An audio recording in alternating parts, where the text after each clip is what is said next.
Cette capsule est une présentation de la boutique Entre Chien et Chat.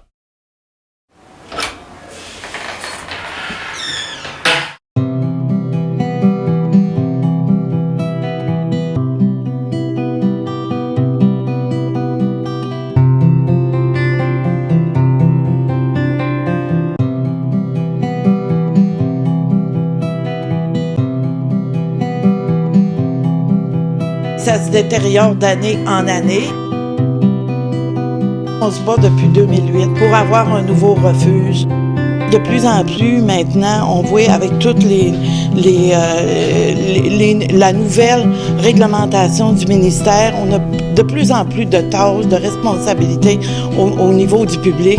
Alors, on se rend compte qu'effectivement, ça nous prend un refuge neuf avec des normes et des standards que maintenant, on n'a pas, mais pas du tout. Oui, presque un cas d'inspection nous-mêmes.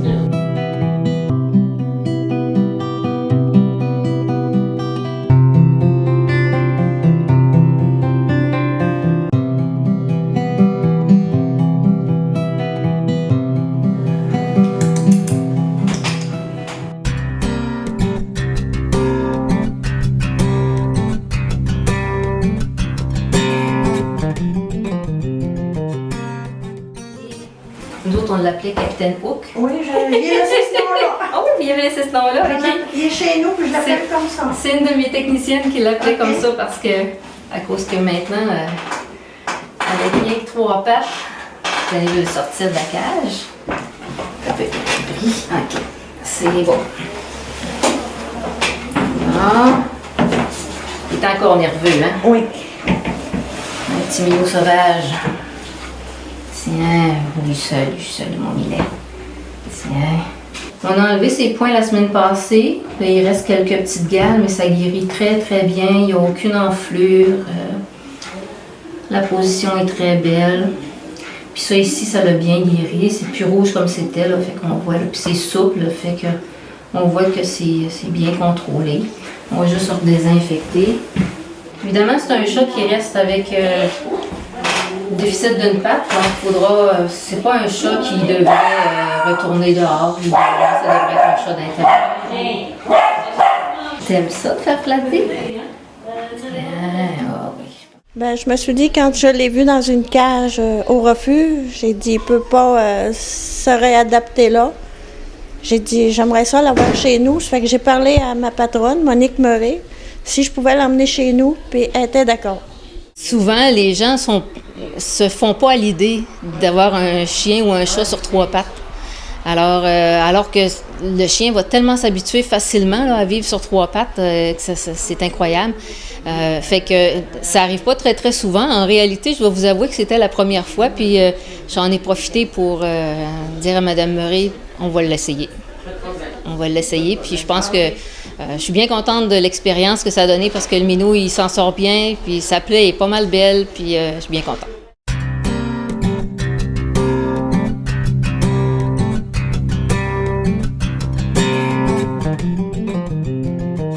Oui, j'ai reçu un appel au refuge, comme de quoi qu'il y avait un chat pris, la patte prise dans un piège.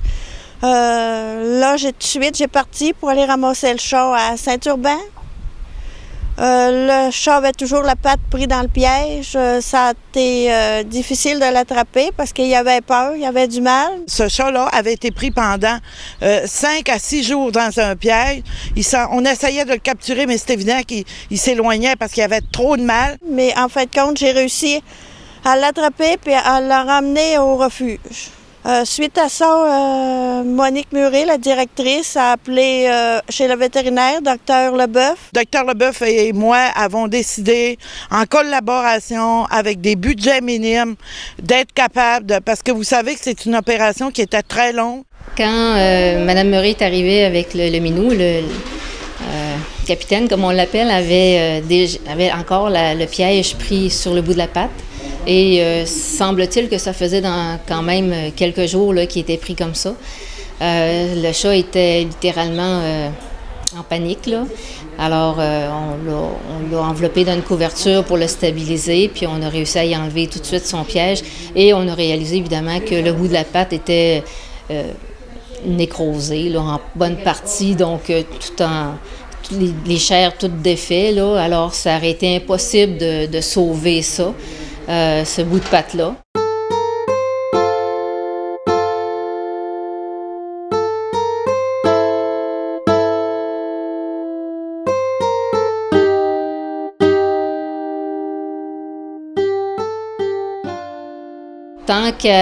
Tant qu'on ne puisse pas sauver le bout de la patte, Mme Murray avait déjà pour mission de sauver le minou. On ne fait pas que de l'euthanasie. Vous voyez, ça aurait été facile, lui, là, de l'euthanasier. Alors, la seule option qui nous restait, c'est d'aller l'amputer. Alors, on avait deux choix d'amputation, de sorte d'amputation. Alors, le choix le plus facile pour le minou et avec le moins de conséquences à long terme était celui d'amputer toute la patte au complet, incluant l'épaule, parce que chez le chat et le chien, l'épaule n'est rattachée au corps que par des muscles. Alors, ce qui permet de pouvoir l'amputer relativement facilement. C'était quand même une chirurgie qui a pris 2h30, mais c'est une chirurgie qui vaut la peine parce que là, le minou va revenir presque comme normal. Il va s'habituer. Semble-t-il qu'il monte déjà sur les comptoirs, même avec juste 3 pattes. Alors, c'est incroyable comment les minous peuvent s'en sauver. Qu'est-ce qui arrive quand on tend des pièges? Vous voyez, c'est un chat, là, mais ça aurait pu être un enfant. Ça aurait pu être la main d'un enfant, on le sait pas, ou par mégarde d'un pied. C'est vraiment pour responsabiliser l'humain que le piège, il y a des pièges maintenant.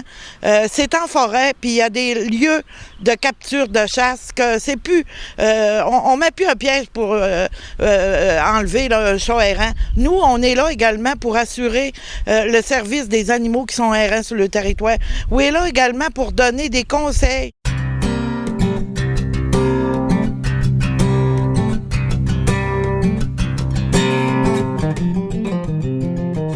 Ça se passe bien, il bouge, il a grimpé sur le comptoir, il grimpe sur la tablette de la fenêtre pour regarder dehors. Il va bien. Bien, je lui souhaite qu'il trouve une famille compréhensive et qui, évidemment, a les chats à cœur.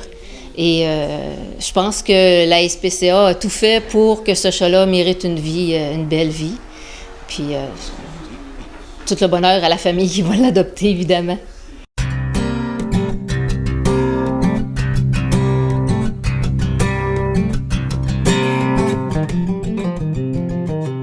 L'enquêteur, moi, de ce que j'ai su en allant ramasser le chat à Saint-Urbain, qu'il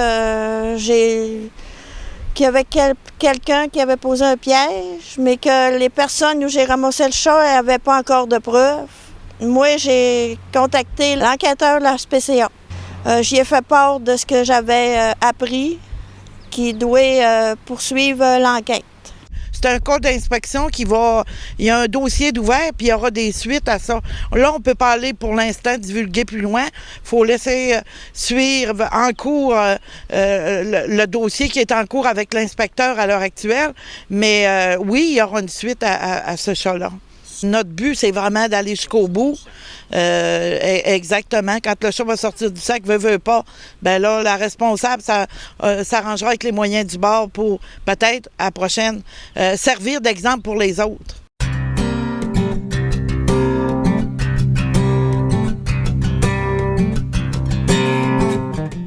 Oui, bien moi, je trouvais que c'est une façon d'encourager aussi l'organisme, la SPCA. Puis c'est important parce que c'est comme dans les grands centres, ça n'arrive pas juste dans les grands centres qu'il y a des animaux en difficulté puis qui ont besoin. Puis je trouve qu'on a besoin de ça ici, nous autres aussi. S'il n'y avait pas eu la SPCA, il aurait fallu aller à l'extérieur. Donc c'est un service essentiel et c'est un bon service. Oui.